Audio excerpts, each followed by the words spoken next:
This is a love letter to my black queens. Ain't nobody better. Throw it on you, keep it all together.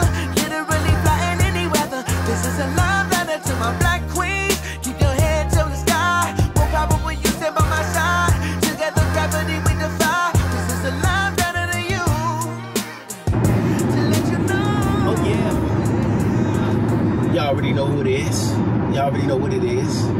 We got another day, another beautiful day, another commute. Mama got on her royal purple today. How you feeling, Mama? Feeling great. You feeling great? Yeah, feeling great. All right, let me Feeling great. adjust the camera some. All right, we good. Make sure we both in frame. That's what's up. I'm glad you're feeling good. Yes, yes. So, I'm going to tell you one thing that I want you to, and I'm going to try to shut up more this time, because I'll be looking at the playback like, I got to learn how to stop running my mouth.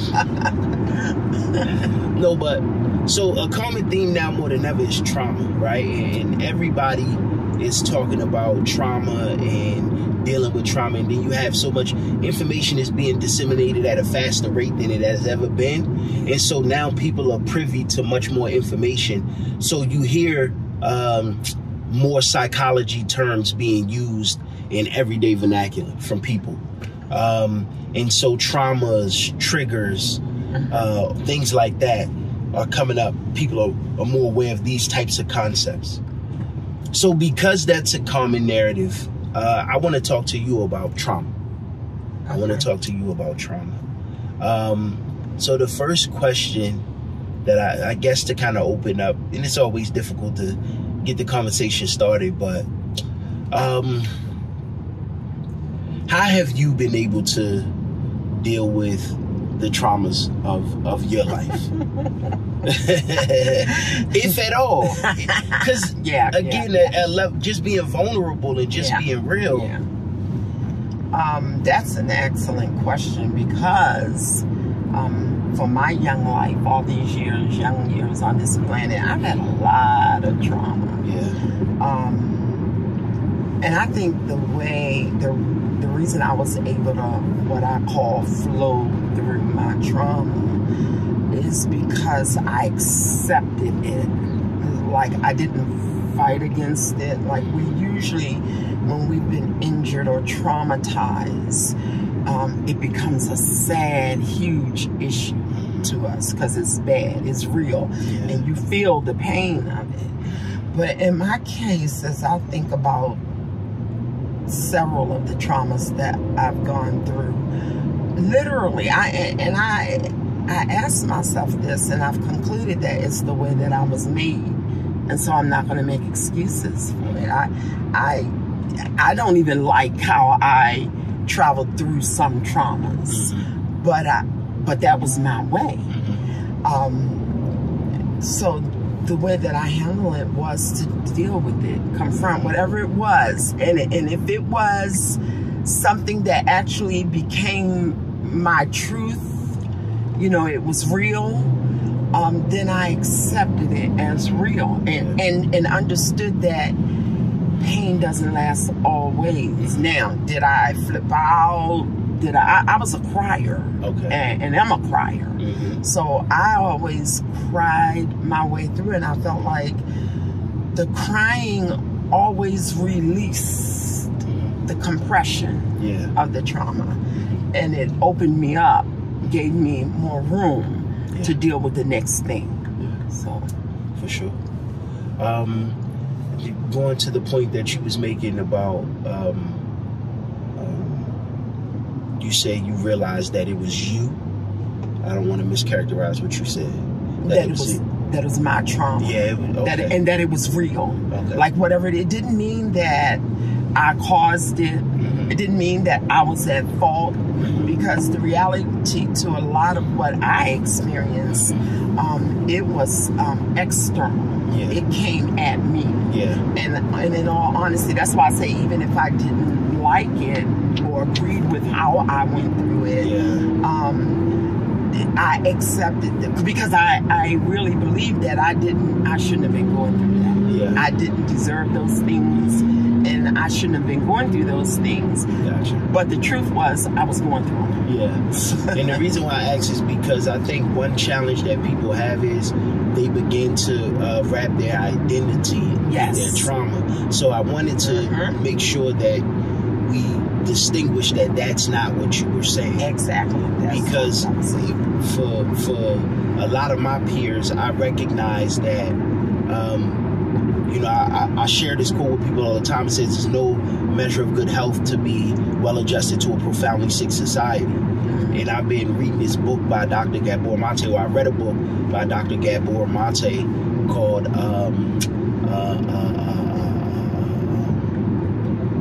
what's the name of the book?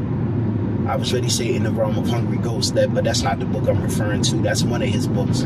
It's man, I forgot the name of the book that he wrote. It's about trauma though, and he's a psychologist. And he was just talking about how trauma is so commonplace that the myth of normal. The name of the book is called The Myth of Normal. And he was like, trauma is so commonplace that because everybody is going through trauma, we've accepted it as normal. Yeah. So we look at it from not only from a psychosocial standpoint. When you look at the world and how we exist, it's in a perpetual state of unhealthiness in many different ways. So looking at the parallels, like I hear the stories that you shared, and whether it's Pops too, you know what I mean, the stories that I know and that he shared with me, even talking to Grandma, and I look at how trauma affects and changes the DNA, and how I'm learning how these things are passed down. And it's like we talk about the things that affect us, that affect the body, but we don't really, I think we still in such an infancy on our understanding of how greatly trauma affects us in this human experience. And anytime those traumas go unresolved, we typically bleed on the people that don't cut us. Yes, and that's true. I like that. And we go out and we make friends and companions and all of these things. And it lends itself to the point that you kind of made when we were talking before,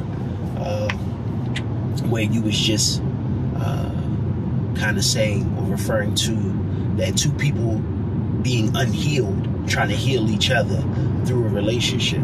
That's the most backwards way to approach it. When you can take that same energy, time, and effort to make sure you are healed and whole before deciding to connect with someone. So trauma is a huge theme in the conversations that we have.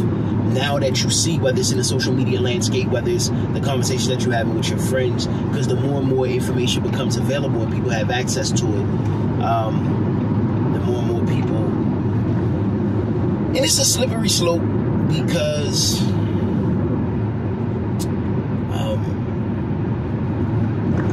who's to say my trauma doesn't define me?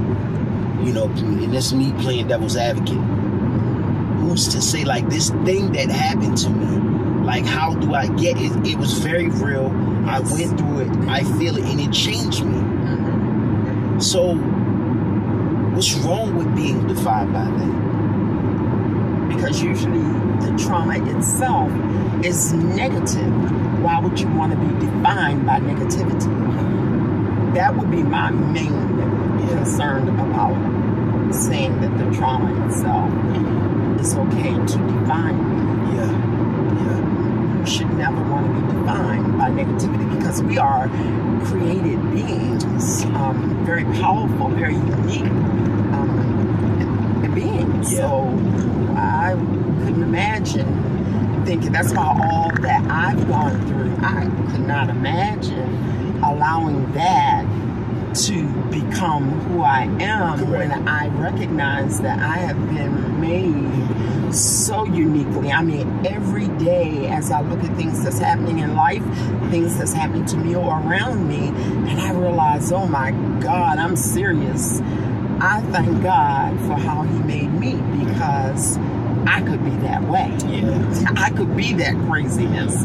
But because of the way that I've been created, I'm not made that way. And so, yeah, no, I would definitely want to keep it separate. Yeah. One common theme or conversation that we have is, obviously everybody talks about the relationship aspect of it. I think our generation is consumed with relationship more than ever before. Understandable. Yeah. The irony of social media is it creates more distance between human connection than actual genuine connection. I think so. And I think so. Social media is everything except social. It's insidious in so many ways. So it affects our approach to relationships. Because most relationships, I forget the... So you're talking about the young folks' approach. Yeah, because they have the social media. 100%. So that's why I say, like, I speak from a generational standpoint, because technically the millennial generation is from 81 to 96. So if you were born 81 to 96, you were considered a millennial. Everything after that is Gen Z. And then everything before that is Generation X. I believe, because we will be the Y generation is the millennial generation.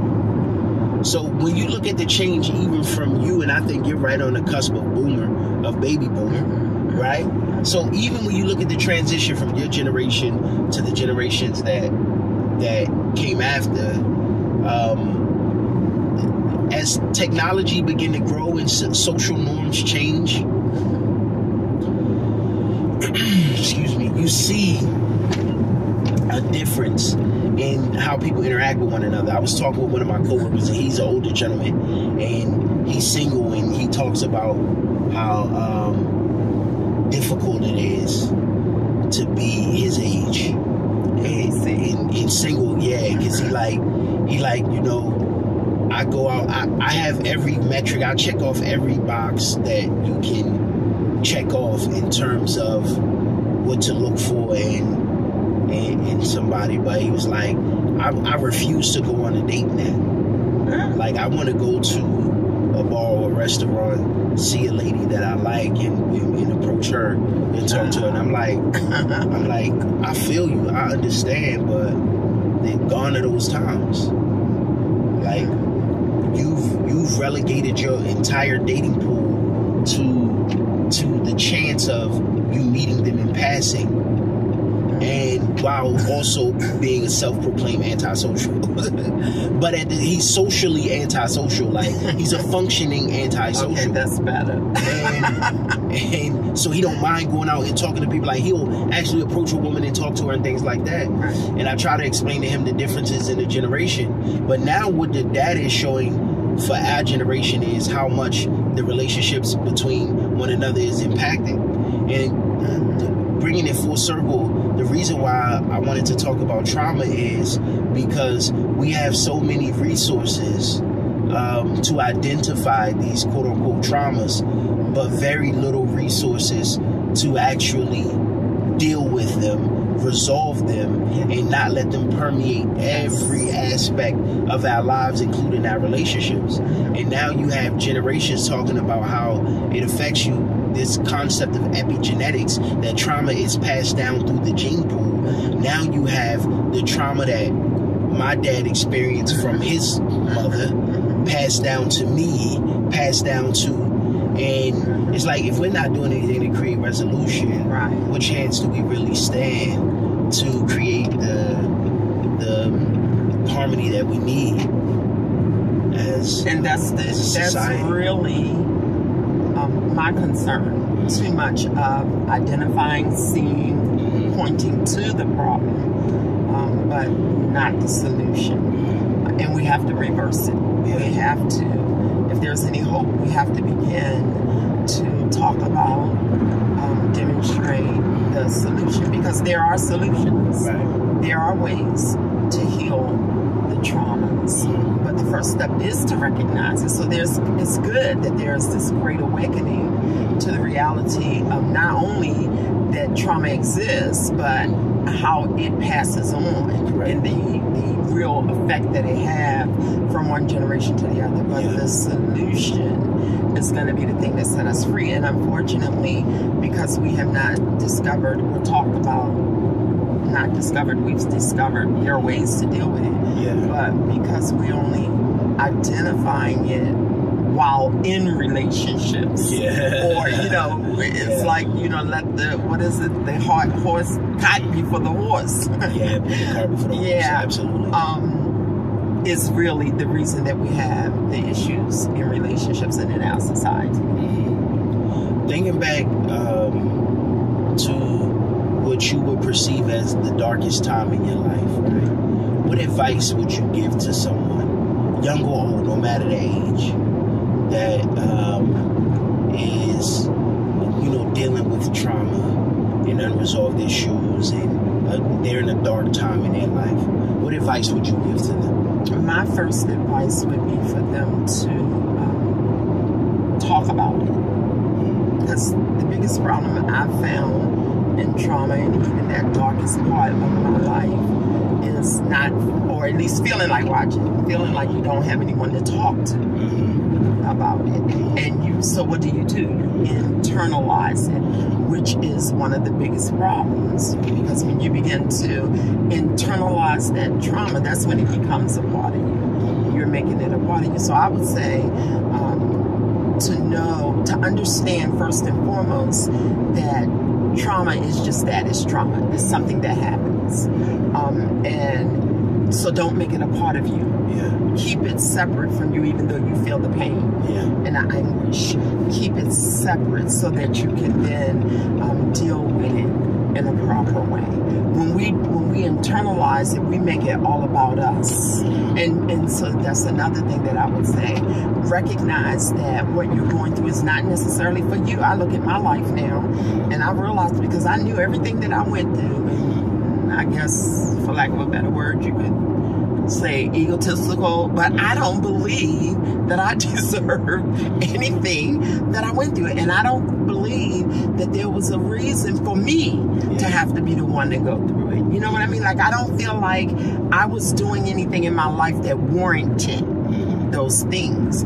And so then I end up learning a lot of what we go through is not because of us, but it's because of the call on our life, where we're going to use that pain to be able to help someone or help others that is suffering through the same thing to come through it in a better way, or those that are about to hit that patch. Because of your experience, you'll be able to share with them in such a way that you can prevent them from going into that path. So my answer would be to understand, find a way to talk about it. Make sure you separate it from yourself, and know that it just may not be because of you, but for others. That reminds me of a quote by Jim Carrey that says, life doesn't happen to you, it happens for you.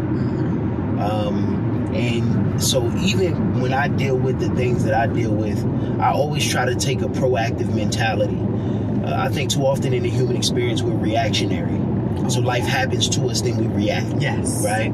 And instead of, once I heard that quote, and I first came across that quote in like 2014, 2015, Jim Carrey did a commencement address at a small college. And that's the first time I heard it put in that context. And so from that point forward, I've realized that life doesn't happen to me, it happens for me. Like, everything is working for the greater good. And my mentor told me, he said, everything always works out for good in the end. And if it's not working out for you, it's not the end. Okay, now that's good. And so I always hold on to that. So it changed the perspective at which I view the situations and circumstances and things that I go through. So when I look at it, whenever I'm challenged with something, I'm always looking to say, okay, how does this positively impact me? How do I use this to be better? How do I use this to positively impact others, because even if I don't understand it in the moment, I know nothing is happening to me. It's happening for me. And just that understanding, I took back the power. Yes, exactly. So, under my understanding of trauma and things like that is very unconventional. And I give everybody grace and respect to go through their journey and their level of understanding. But I never understood the trauma through the lens that most people do, or understand. And I mean trauma in its effects, not the literal definition. I never, even what's commonplace now, and they talked about it in the Myth of Normal as well as in the realm of Hungry Ghosts, addiction. And not only addictions, like personality disorders, ADHD, things like that, talking about how trauma affects those behavioral traits. And I just always felt like my understanding of that principle that I just expressed put everything into a perspective where I know it's working for me, so it doesn't affect me the way it affects most people. Absolutely. But I also know that my perspective on things is completely different and unconventional, so I don't try to impose that on others. I respect people for where they are in their journey, and it took me the last 5 years to really understand that. Because before, I remember being in a relationship, and she told me, like, I was depressed. She was depressed. And I couldn't conceptualize. I was like, life is so beautiful in everything. And like, nothing about my circumstances, even the worst of the worst, made me feel that. But I had to learn that my understanding is different, and my belief system is different. And it's disingenuous for me to try to invalidate her. Absolutely. Because my understanding is different. So I learned that, and I realized that's the same thing with trauma as well. In my current relationship and friendships and things like that, I'm very aware to try to not to impose because of my thought process and where my mental is. Right. And you make a good point. To definitely, first and foremost, to respect where the individual is. But here's the point. The reality is any of us, every one of us on this planet can come to that place. It has to do with your knowledge. And you had a foundation. Yeah. And that foundation is to understand that it's working for you. Yeah. That no matter how hard it is, you feel that fire. It's burning. It's real. I'm not going to say it's not real. But you understand that it has come not to destroy me, but to make me better. It has come to work something out in me. And most people, because of the pain of the trauma, don't get to that point to operate in the knowledge of the truth of why that trauma came. Especially when you're in it. In the moment I heard that, it completely changed my perspective. So that's a truth. That's a powerful truth. Right. It was able to put everything into a perspective. So now I find the silver lining in everything. Yes. No matter what. And I try to tell people, like, when you're looking for, the mind is so powerful, right? It believes whatever you tell it. So when you're looking for the positive in everything, or when you're looking for the silver lining in everything, you all of a sudden I started to find it. So no matter how bad the perceived circumstance was, it wasn't bad to me. Exactly. And people almost make me feel like I'm crazy sometimes, so I'm very cautious about how in depth I go with this concept, because people don't understand. Yeah, but that's because they don't have that piece of information. And now I can say to your first question to me about how I handled it, I didn't have the language that you just used. But in actuality, that's what I was doing. That's what helped me to go through it, because I understood that without the language, that this has come for a reason. For sure. It was on that level.